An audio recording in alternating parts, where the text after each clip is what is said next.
Hello guys, in today's video I will be showing you how to fix TikTok not letting you message problem. So the answer is easy, just go to the settings and then scroll down to the apps section and then go to the search and search TikTok and then go to the storage, and here you will find this clear cache option. Click on it. Now you can go check it if it worked, and if it didn't you can try to restart your phone or turn the Wi-Fi off and on, or the Bluetooth or the airplane mode. Also you can try to clear data, but be careful. If you clear data, all this application's data will be deleted.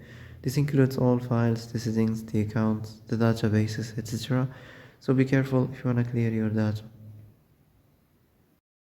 And that's it for today's video. I hope this is the answer you've been looking for.